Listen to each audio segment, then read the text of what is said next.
پشتون تحفظ موومنٹ کے رہنما اور پشتو کے شاعر گلمن وزیر کی قبر پر پشتونستان کا جھنڈا، پشتون تحفظ موومنٹ کا بنیادی نظریہ، یہ سب کچھ آج کی اس ویڈیو میں آپ دیکھ رہے ہیں میرے یوٹیوب چینل میں ہوں فرید کاکڑ۔ آپ کو معلوم ہے کہ میری کوشش رہی ہے کہ وہ لوگ جو کہ بظاہر کچھ اور کہتے ہیں اور اندر سے کچھ اور ہوتے ہیں، ان لوگوں کو ایکسپوز کروں، ان کے اوپر بات کروں، بڑے دلیرانہ طریقے سے ان کے جو نظریات ہیں ان کو ایکسپوز کروں۔ اور میرے پہلے بھی یہ کوشش رہی ہے، جو کہ میرے پرانے سبسکرائبر ہیں ان کو معلوم ہے، وہ کوشش دیکھ چکے ہیں۔ اگر آپ میرے چینل پہ نئے ہیں تو ہمارے یوٹیوب چینل کو سبسکرائب کریں، اس ویڈیو کو زیادہ سے زیادہ شیئر کریں اور اپنی رائے دینے کے لیے کمنٹ بھی ضرور کریں۔ اب ہم بات کرتے ہیں، آپ کو معلوم ہے کہ گلمن وزیر جو کہ آج سے کوئی 2-3 مہینے پہلے وہ ایک لڑائی کے بعد ان کی موت ہوئی، اور اس کے بعد پشتون تحفظ موومنٹ نے جس طرح اس چیز کو اچھالا، اور یہ ایک جو ہے وہ الزام لگایا گیا کہ شاید اس میں ریاستی ادارے ملوث تھے، یا وہ جو بھی ایک بات ہے، یہ تو اس بات پہ آج ہمارا موضوع نہیں ہے۔ ہمارا موضوع یہ ہے کہ ان کی قبر پر پشتونستان کا جھنڈا کیسے لگایا گیا اور کیوں لگایا گیا، اس کے مقاصد کیا ہیں، یہ بیسیکلی آج ہمارا موضوع ہے۔ تو موضوع کی جانب بڑھتے ہیں۔ میں نے ایک لفظ کا استعمال پہلے بھی کیا ہے، ایریڈینٹزم۔ ایریڈینٹزم کیا ہوتا ہے؟ یہ انٹرنیشنل ریلیشنز کے اندر ایک لفظ ہے کہ وہ لوگ جو کہ پرانے جغرافیہ کو دوبارہ سے ایکٹیویٹ کرنا چاہتے ہیں، جو کہ پرانی جغرافیائی شکل کو دوبارہ سے لاگو کرنا چاہتے ہیں، ان کو ایریڈینٹسٹ کہتے ہیں، اور اس نظام کو ایریڈینٹزم کہتے ہیں۔ مثال کے طور پہ آپ کو معلوم ہے کہ آج سے کچھ 200-300 سال پہلے افغانستان، جو گریٹر افغانستان تھا، اس میں خیبر پختونخوا، بلوچستان، یہ علاقے شامل تھے، اور وہاں پہ بادشاہت تھی، نیشن سٹیٹ سسٹم نہیں تھا، وہاں پہ ایک بادشاہ کی حکومت تھی، اور یہ تمام علاقے جو تھے یہ بادشاہ کے زیر عطاب اور زیر تسلط تھے۔ اور اس کے بعد پھر ڈیورنڈ لائن کا معاہدہ ہوا، اس کے بعد برٹشرز آئے، اس کے بعد ایک نیو ورلڈ آرڈر آیا، نیشن سٹیٹ بنے، افغانستان ایک نیا ملک بنا، نیشن سٹیٹ تھیوری کے مطابق انڈیا ایک نیا ملک بنا، پاکستان ایک نیا ملک بنا۔ لیکن پہلے دن سے یہ ایریڈینٹزم جو ہے، پہلے باچا خان، اس کے بعد ولی خان، اور اس کے بعد مختلف لیڈران جو ہے یہ پشتونستان کی بات کرتے رہے، لیکن پھر بالخصوص ہم نے دیکھا کہ لروبر افغان اور پشتونستان کی بات پشتون تحفظ موومنٹ نے شروع کی۔ بظاہر تو پشتون تحفظ موومنٹ کا نظریہ یہ ہے کہ وہ پشتون کے حقوق چاہتے ہیں، اور وہ پشتون جو کہ بلوچستان اور خیبر پختونخوا میں موجود ہیں ان کے حقوق کی بات کرتے ہیں، لیکن بنیادی طور پہ یہ ان کا نظریہ نہیں ہے۔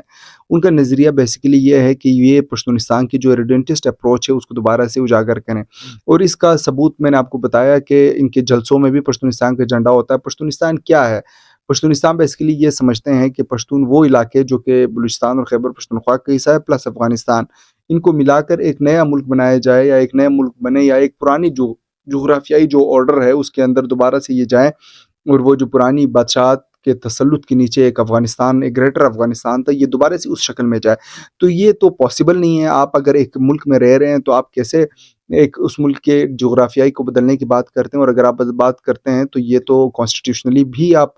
غدار ہیں، آرٹیکل 6 آپ کے اوپر لگتا ہے، آئینی طور پر انٹرنیشنل لاز کے مطابق آپ کو کوئی بھی قانون سپورٹ نہیں کرتا کہ آپ پرانی جغرافیائی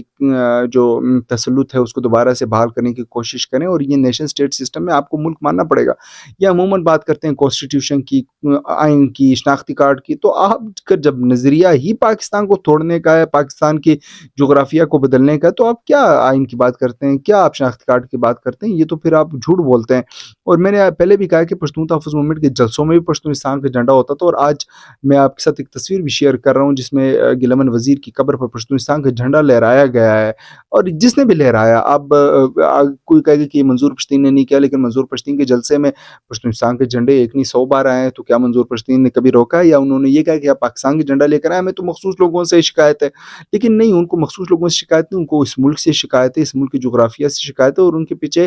جو این ڈی ایس کے پرانے آفیسران ہیں، جس میں اکثر ایک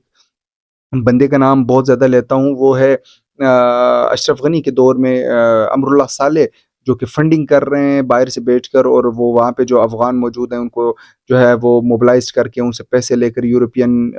کنٹریز میں جو آباد ہیں، امریکہ میں جو آباد ہیں، ان سے چندہ کر کے ان کو بھیجتے ہیں تاکہ یہ پولیٹیکل موبلائزیشن کرے اور پاکستان کے اوپر ایک پریشر ڈالے۔ اور یہ کوئی ایسی حقیقت نہیں ہے کہ آپ کہیں کہ لوگوں کو سمجھ نہیں آتی۔ اور یہ جب D G I S P R یا کوئی کہتا ہے کہ یہ باہر ملک سے فنڈنگ لیتے ہیں، اور یہ کہتے ہیں ثبوت دکھائیں، کہاں ہے ثبوت؟ تو ثبوت یہ ہے، آپ دکھائیں اپنے اکاؤنٹس میں آپ کو کتنے پیسے باہر سے آئے ہیں۔ اب آپ کہیں گے کہ نہیں وہ تو پشتون ہے، اب آپ ان کی آئیڈینٹی چیک کریں گے تو ان میں اکثریت افغانستان کے رہنے والوں کی ہوگی، تو ایسا کون سا افغانستان پاکستان کا بندہ ہے جو پاکستان کے لیے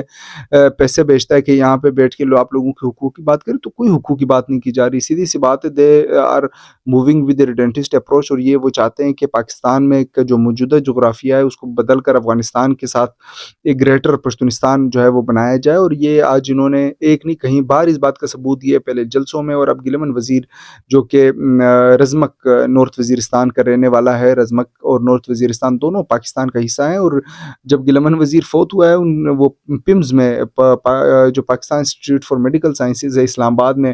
وہ اپنے شناختی کارڈ کے ذریعے درج تھا، اور اس شناختی کارڈ کے زیر اتاب جو ہے وہ اپنا علاج کروا رہا تھا، اور اب اس کی قبر پر جو ہے پاکستانی پشتونستان کا جھنڈا ہے. تو یہ تو میرے خیال میں اب یہ خود جواب دیں گے کہ ایک شہری جس کی جیب میں پاکستان کا شناختی کارڈ ہو، جو کہ جس کا آخری علاج پاکستان کے اسپتال میں ہوا ہے، اس کی قبر پر اب پشتونستان کے جھنڈے کا مقصد کیا ہے. اور اس کی شاعری میں بار بار یہ ذکر کیا ہے کہ ہمیں ان لوگوں سے جو ہے چھٹکارا مل جائے اور ہم اپنے افطار جو ہیں وہ افغانستان کے اذانوں کے ساتھ کریں. تو یہ ایک بڑی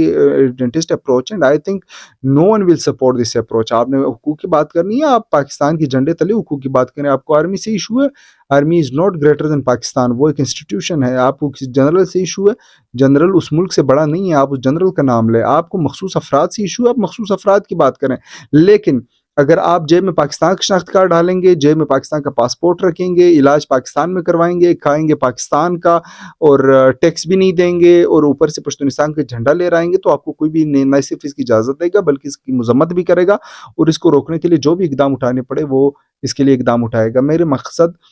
کسی خاص لوگوں کو ٹارگٹ کرنا نہیں ہے، میرا مقصد وہی ہے جو ہو رہا ہے وہ اس کے اوپر تبصرہ کرنا، اس کے اوپر بات کرنا. اور میری پشتون ہونے کے اوپر، میری افغان ہونے کے اوپر نہ کسی کو شک ہونا چاہیے، نہ اس میں کسی کو شک کی بات ہے. میں بھی اسی طرح کا پشتون، جس طرح کے منظور پشتون جو ہے وہ پشتون ہے، وہ بھی پشتون ان کی بہتری چاہتے ہیں، میں بھی بہتری چاہتا ہوں. میں چاہتا ہوں اس ملک کے جھنڈے تلے ہم سسٹم میں بہتری لے کر آئیں، اور اگر ہمیں کچھ لوگوں سے ایشوز ہے تو ان کا نام لے کر ان کے اوپر تنقید کی جائے. وہ یہ چاہتے ہیں وہ افغانستان کا حصہ بن جائے. تو افغانستان میں کون سے جو ہیں وہ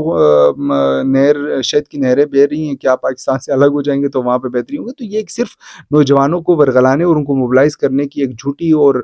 این ڈی ایس کی انڈر ریٹن سازش ہے، جس کو ہم نہ صرف ایکسپوز کریں گے بلکہ اس کے بارے میں ہم کھل کے بات کریں گے. اور مجھے امید ہے کہ آپ مجھے اس کوشش میں نہ صرف سپورٹ کریں گے بلکہ آپ میرا کھلم کھلا ساتھ دیں گے. اگر آپ کی اس بارے میں کوئی رائے ہے تو کمنٹ کیجیے. ہمارے یوٹیوب چینل کو ضرور سبسکرائب کریں اور اس ویڈیو کو زیادہ سے زیادہ شیئر کریں. انشاءاللہ آپ سے ملاقات ہوگی نیکسٹ ویڈیو میں، تب تک کے لیے اجازت دیجیے. اللہ حافظ.